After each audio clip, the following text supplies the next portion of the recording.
Welcome to EVTN News, your source for all the Catholic news in the world. We identify as the #1 news station on YouTube. And I'm just going to jump right into this. There is a sneaky new section added to canon law. And if you'll notice, this EVTN episode is not on the normal Monday show because I had an emergency show on Cardinal Supich's Latin Mass restrictions on Monday. This is on Wednesday. And you are here. Thanks for watching. This news is from last week, and we discussed some of it on some of the other shows, and you may find it familiar. The new section to canon law, the revised text. The revised version was posted on June 1st, 2021, and took effect on December 8th, 2021. Canon 1373. The revised text. Any person who publicly incites hatred or animosity against the apostolic see or the ordinary because of some act of ecclesiastical office or duty, or who provokes disobedience against them, is to be punished by interdict or other just penalties. So you've seen priests who, may not be a fan of what Pope Francis is doing, but they don't encourage lay people to provoke disobedience. However, the previous text, the words were said a person who publicly incites among subjects animosities. The among subjects was dropped. A person who publicly incites hatred. So basically what this means is that lay people can be penalized under Canon 1373 now.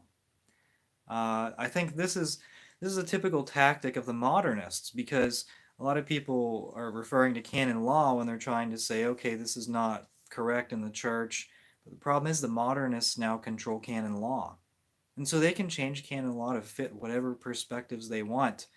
They can change it to, I guess, comply with their modernist agenda. And so canon law isn't even preserved as, untouchable in the Catholic faith. And I don't think we should completely disregard canon law, but at the same time, just understand this is what can happen, that the modernists can change it to make it work in their favor. However, once we get a Catholic Pope, we can utilize this against the modernists. So let's pray for that to happen. Okay, did any of you see the Aztec ceremony in a Chicago Catholic church? There were people in native headdresses drumming on drums, and someone posted a comment on this when in my Cardinal Supich video, and I thought the comment wasn't about this. It was about St. Sabina Church, where this priest kind of had this Protestant service, and then he tried to kind of merge the Catholic faith, and he did this invalid consecration, from what I understand. Taylor Marshall was doing a live stream on this. I didn't catch it, and so I want to see what he has to say. I don't know if I'll be posting additional information on that. If you can just go to Taylor Marshall's video and watch that.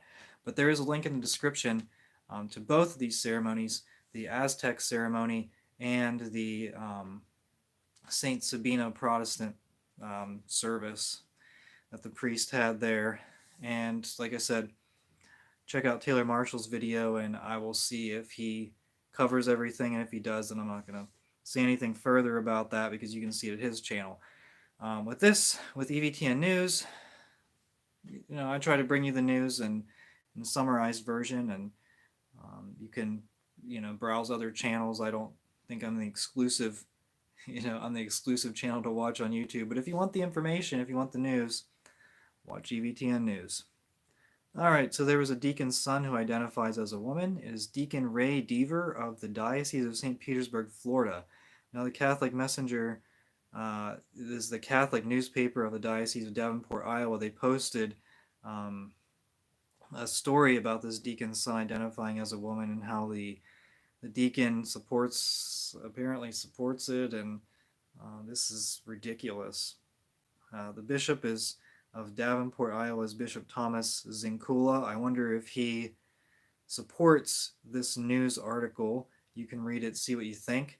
I can't really say much more on that, but I will say that is this becoming normal? Like, is this normal in dioceses where this is something that is supported by Catholics? Because if they're not Catholic, I mean, I'm sorry to tell you that. And as far as I know, the diocese has not removed this article from their Catholic newspaper website. I'm just going to it right now. Yeah, it's still on there. Okay. Well, that's pathetic. It's ridiculous. And everyone should be fired. The writer of this article should be fired. Whoever else is involved should be fired. This deacon should be removed from public ministry, even though it's a different diocese. Um, can't really say much more on that. Canada priest receives virus suspension. Father Tony Del Gianco of the Diocese of London, Ontario, there was a message which was written by Father John Komisky, the diocese's moderator of the Curia. He stated that Father Tony has been given a leave of absence for failure to produce proof of jab, as outlined in the diocesan jab policy. So now we're seeing priests who are being removed from ministry because of the Jab Crow laws in the diocese. And, this comes down to the. But what do these priests do? I mean, the thing is, are they suspended without pay? Because that's ridiculous, and I don't think that's compliant with canon law. And there I go. I mean, the modernists can just change it, right? But we need to support these priests, and maybe they can say underground masses because the bishop has abandoned the faith. If that's the case, the bishop has abandoned the faith, and these priests need to say mass for the faithful, and hopefully they can find a way to do so. It's their vocation, right? They're going to minister to the faithful. I mean, I don't know. What do you guys think? We're kind of in a state of emergency. The Institute of the Good Shepherd. I don't talk about them a lot. I talk about the FSSP, the Institute of Christ the King, and the Institute of the Good Shepherd apparently only has one. They only have one mission or one location in the United States. I think they're mainly France, and they were formed as sort of a group that left the SSPX. Well, they're gonna. I mean, they might be going back to the SSPX. There might be some reunification here. It's not reunifying the East and the West, but it's reunifying the canonical status and the canonical irregular status. So here's a statement by the Superior of the District of Latin America, Father Daniel Pinheiro, of the Institute of the Good Shepherd. He says, "We inform you of the existence of an extrajudicial decree by His Excellency Dom Jose Antonio Peruzzo, Archbishop of Curitiba," and this is Brazil, "prohibiting the exercise of all priestly ministry to the Reverend Father Tiago Bonifacio of the Institute of the Good Shepherd in the territory of that same archdiocese. We considered the decree invalid and null according to canon law and natural law. The due canonical suspensive appeal of the decree was filed. We assure the faithful of our apostolate in Curitiba that they will not be abandoned by the Instituto Bom Pastor. We remain faithful to the Catholic Church, the Holy Father, and the Catholic hierarchy. The Good Shepherd does not abandon his sheep." So this is really short and to the point statement, but the Institute of the Good Shepherd is not backing down. This is fantastic to see. I really hope that the FSSP and the Institute of Christ the King stand up just like this Institute of the Good Shepherd and their district superior do. I hope it comes quickly, and I hope they make a strong stand, because we can really push back against these ridiculous rules, ridiculous restrictions that go against natural law. Wow, this is great. Okay, moving to India. Cardinal George Allen Cherry, president of the Kerala Catholic Bishops' Council, said on Monday of last week that the Catholic Church would accept any decision by the government on the age of marriage and of women. He said the church would abide by the law of the land and there would be absolutely no opposition to the government decision. He was answering questions related to the proposed raising of marriage of women in the country to 21 years. So the country of India is considering having a restriction on the age of marriage. And the cardinal's saying, yeah, this is great. We'll go with whatever the government says regarding marriage. And you know what's wrong with that? The government has no say in marriage. The government has no say in who can get married, who can't get married. It's the Catholic Church that does. This is something that I was fired up about because I heard, what was the story I heard? Someone forgot the marriage certificate and so the priest wouldn't marry them. And I said, the government has nothing to do with it. The marriage certificate is what you do for your taxes. Plain and simple. That's it. The government should not be telling anyone who can get married. It's the Catholic Church that has that say. So whenever they shut down public masses, people couldn't get married because the priests wouldn't say marriages. What?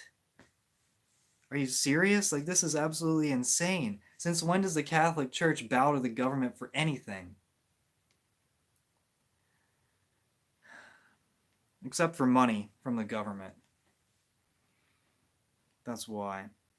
Speaking of funding from the government, Canada Prime Minister Justin Trudeau has ordered his finance minister to remove charitable tax status from pro-life groups, including churches and crisis pregnancy centers, by amending the nation's income tax laws. Okay, so in Canada they're coming for your money. They're coming for the church's tax-exempt status. They might be doing that in the United States.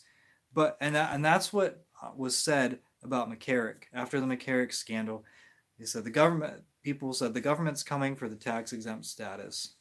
I don't think so much. I don't think so, because right now, what is the hierarchy in the United States, the USCCB? What are they preaching? Immigration. Where's their funding coming from? The government. And so they're basically compliant with whatever the government tells them. What happened when they shut down churches? They shut them down. What happened when the government started shutting down everything? Many of the bishops voluntarily shut down their churches. There are a number of states in the United States that have religious freedom laws that specifically address this issue, that the government cannot dictate whether or not the churches shut down or stay open. But the bishops voluntarily shut down their churches. And this is what, I mean, is this going to happen in the United States? Is the Catholic Church in the United States going to lose their tax-exempt status? I don't know. But if they keep preaching the gospel of immigration, I think it's less likely that they're going to lose it. See these connections here? Okay, moving to Pope Benedict. During a 2016 book presentation in Turin, the Italian author Vittorio Messori mentioned a meeting with former Pope Benedict XVI, who has been his friend for decades. The journalist was a friend with Benedict. During the visit, Messori observed that Ratzinger feeds himself exclusively with oligarch propaganda from the Corriere della Sera and the Frankfurter Allgemeine Zeitung. From this, he concluded Ratzinger only gets the news that allegedly others decide, and he is therefore totally disinformed about Francis, as if it were not Ratzinger's own decision to rely on such propaganda. Messori further reveals that information he received from Ratzinger would have filled the news for weeks, but he had been invited under the strict condition not to publish anything of the conversation. Libero Quotidiano, an Italian website, notices the fact that friendly journalists visiting Ratzinger are forbidden to publish anything, while oligarch journalists and Francis propagandists such as Massimo Franco are giving free hand. So it appears, is Benedict a prisoner in the Vatican? And I've asked this a number of times. News stories like this only support that claim. I can't make the decision. I can't make that determination for myself. I can't make that determination for you, but information like this is all I have to go by, and who really knows?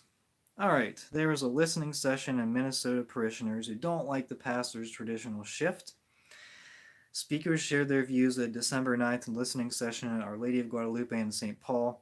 The session, which began at 8 p.m., drew a full house of about 300 parishioners and guests, with about 50 expressing their views on changes initiated by their pastor, Father Andrew Brinkman. Most who spoke expressed support for Father Brinkman and the parish's direction, but others were concerned or even angered by changes related to liturgy, cultural traditions, parish life, and outreach. Some, but not most, of the contested changes were related to virus precautions. Parishioners say among changes unrelated to the virus is Father Brinkman's adoption of an ad orientem posture at Mass, with the priest and the faithful all facing the altar at the time of Eucharistic prayer, as well as the introduction of some Mass responses in Latin, such as the Lamb of God, in which he saw as a step toward unity between the English and the Spanish language Masses. Some parishioners have also expressed concerns about funerals, noting their requests for eulogies during the funeral mass and certain traditional songs have not been honored. Okay, so the fact that they even had a listening session for a priest who was trying to return them back to the Catholic faith, move his parish, move his Novus Ordo in a more Catholic direction, this says a lot about where we are as a church. Because if a priest can't even implement reverent changes to his liturgy, his Novus Ordo liturgy, where are we at as a church? What? How can we move forward? By banning the Latin Mass? Because it seems like any step towards reverence is resisted, and our bishops won't stand up for us. They'll have a listening session. Couldn't Bishop Hebda? This is Archbishop Hebda from Minneapolis. Couldn't he have told the parishioners, sorry, this is the Catholic faith, and if you don't like it, you can go down to the Unitarian Church, Unitarian Universalist Church right down the street, and maybe that would fit more in line with your theology, or lack thereof. A student at Catholic Loyola Marymount University was dismayed to find out her professor deducted points on her final paper because the student referred to God with the masculine pronoun he. The student, who decided to remain anonymous, was marked down by Professor Cecilia Gonzalez Andrieu, a professor of theology and theological aesthetics. In a filled out rubric, the professor explained why the student had lost points on her essay, saying that she uses male gendered language for God repeatedly. What we're learning at Jesuit universities. Don't ever send your kid to a Jesuit university. It's better. You're better off going to a secular university. Therefore, there you won't get a distorted view of the Catholic faith. Bishop Schneider had some advice for Latin Mass priests. Archbishop Rocher, he said, Archbishop Rocher's rant against the Mass is destroying the liturgical peace which John Paul II and Benedict created, Bishop Schneider told Catholic Drive Time on YouTube. He tells priests to disregard this and to continue celebrating Mass. Unfortunately, Schneider is not asked the question whether or not he would ordain priests in the traditional rite if requested. Schneider expects that priests who continue celebrating the Mass can be suspended. However, this would be invalid and an abuse of power. These priests could serve the faithful in a discreet manner, underground, or in another diocese, he suggests. So he's recommending that priests either say underground private masses, which Supich banned, so much for that. Who's going to stand up to the corruption? But he also said they could transfer to another diocese, which leads to a really interesting point, one that I don't have a lot of background on, but certainly an intriguing idea to think about. Maybe for the future. These priests, they're not going to have a home. Their bishop hates them, and the bishop's restricting their priesthood. What's that? What are they going to do? I don't know. Okay, Quebec City. The Archdiocese of Quebec City announced, this is in Canada, announced that all Christmas masses are canceled. The Archbishop of Quebec City, Cardinal Gerald Lacroix, announced Wednesday that as part of the fight against the virus, all public masses starting from midnight December 23rd to January 10th are canceled. According to the statement, the only exception will be for funerals. He said, I am aware that it will be very disappointing not to gather in church this year for Christmas and New Year's Day celebrations, but I consider that it is our duty to participate in the collective effort to avoid the further spread of the virus. Yeah, I'm sure he's very disappointed. That's why he canceled Christmas, right? Because Christmas isn't about Mass. It's about the commercialization. And the day after Christmas, it's about taking down your tree and your lights and everything. New Year's Day celebrations. That's interesting that he referred to it as New Year's Day because in the old rite and the new rite, there's kind of a identity crisis. We celebrate different things in the old rite and the new rite, and that's pretty interesting. The Vatican issued a decree requiring all employees to provide a super green pass, either proof of jab or of recovery. Failure to do so will be considered unjustified absence with the consequent suspension of pay for the duration of the absence. So they only want people that are compliant with their agenda. Archbishop Roche says FSSP ordinations need to be in the new rite. In a response to a question about the Ecclesia Dei Institutes, he said, "This congregation has not made any statement about these institutes. However, the principle has been established that ordinations in the Latin Church are conferred as directed by the rite approved by Apostolic Constitution in 1968. So FSSP and Institute, they're going to have a decision to make. Are they going to get ordained in the new rite, or they don't say the oath against modernism, or are they going to go against the Vatican and ordain priests in the old rite? We'll see what happens. When are ordinations? Are they coming up this year? I don't know. I'll get you more information on that whenever I get the information. Well, that was kind of a redundant sentence, wasn't it? Anyway, this is redundant information too, but the National Catholic Register, they did get an interview with Archbishop Roche. I believe it was Ed Penton who got the interview, so good on him for getting an interview with the guy who really is at a huge conflict with Archbishop Roche. Cardinal Turkson, his resignation was accepted by Pope Francis. Last Thursday, Pope Francis accepted the resignation of Cardinal Turkson as Prefect of the Vatican Dicastery for promoting integral human development. He named the Canadian Jesuit Cardinal Michael Zerny as the interim head of the Dicastery, pending the appointment of new leadership. So he'll probably be there. He'll probably be the new head of the Dicastery. Following the resignation of Cardinal Sarah as the prefect of the Congregation for Divine Worship in February, Turkson was the only African leading a Vatican department. So is this purging all the Africans from positions of power? Is Pope Francis a racist? You remember Cardinal Supich talked about, in an interview, he said that people didn't like Pope Francis because they were racist against Latinos. Same here. I mean, obviously, I don't think there's anything to do with racism here, but I mean, the same thing can be said in this situation, right? It's a ridiculous claim. Arlington, Virginia. Bishop Michael Burbidge of the Diocese of Arlington sent an email to priests of the diocese on December 21st in which he outlined his implementation of the CDW December 18th document. In light of the Responsa ad dubia released by the Congregation for Divine Worship in the Discipline of Sacraments last Saturday, some priests had asked about the status of their permission to celebrate already scheduled sacraments in the extraordinary form.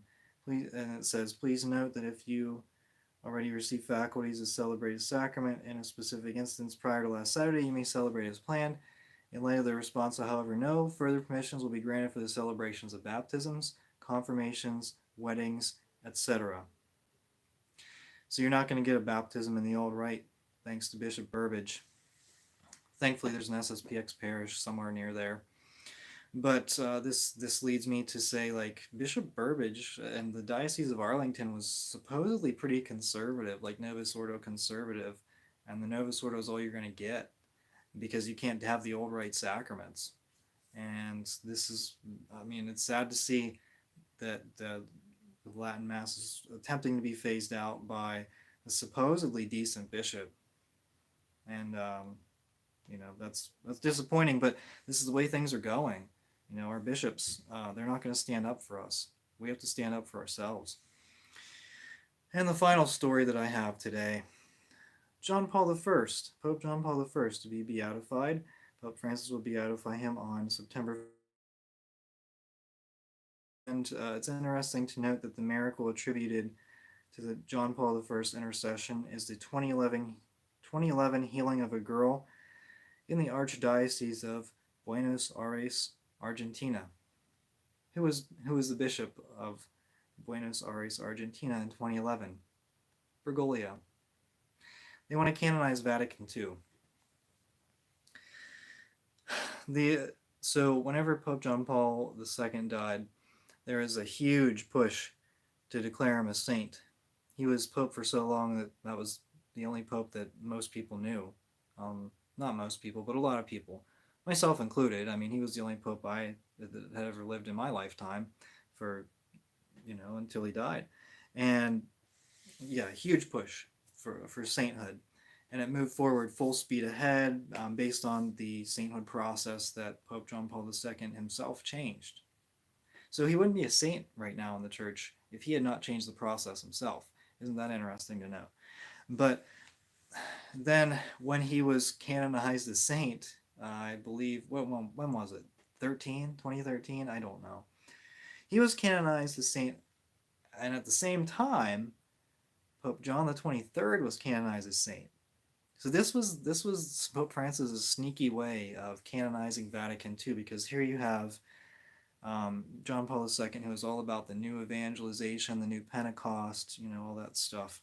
And you have John the 23rd, who opened the Second Vatican Council. A few years later, Pope Paul VI was canonized as saint. And I believe it was just a natural progression. John the 23rd to Paul VI to canonize Vatican II.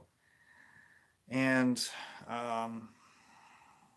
this is further canonization of Vatican II. Now Benedict, because he freed the Latin Mass from the modernists and allowed priests to learn it and say it, and basically opened up the door for many of us to appreciate the traditional Mass.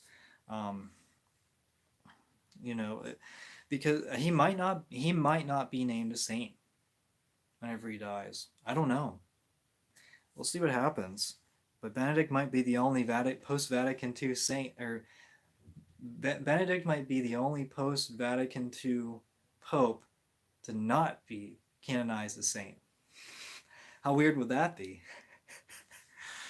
But anyway, I see these are the news stories that I have. I see Adrian says, "Oh, can I be a saint too?" Yeah, you can be a saint. But here's the thing. I personally think that Archbishop Lefebvre could be canonized as saint in the future. Maybe the far future. I mean, he hasn't been dead for 50 years either. So there's that. Let's restore the old sainthood process, the old canonization process, because the new ones doesn't really seem to work very well. But any of us can be a saint. What is a saint? A saint's someone in heaven, right? So, I mean, we all need to strive to be saints. We don't have to be declared a saint by the church to be in heaven.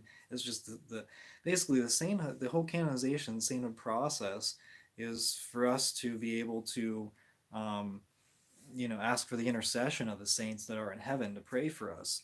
And if you make it to heaven, if I make it to heaven, we don't like with our perfect humility that we'll have in heaven. We're not going to care whether we're venerated, respected in the world or not, because we're in heaven rejoicing with all the saints and the angels, and that's really the goal. So with saints, we all have our own favorite saints, and I think we just need to pick a traditional saint and just have a devotion to our own favorite saints. Anyone can have a devotion to any saint, really, and I don't should be it is a good thing, but that's our ultimate goal, is heaven. And in the meantime, we need to do what we can to fix our church. I mean, this is up to us, because we're seeing it fall apart right before our eyes. And the signs are not good. The activities are not good that are going on in our church. But we have a voice, and we can stand up for the corruption that's going on in our church. We need to speak out against these unjust restrictions, do what we can to become saints. And we're going to continue to speak out. This has been EVTN News. Thank you so much for watching. We are the laity, and we will not be silent.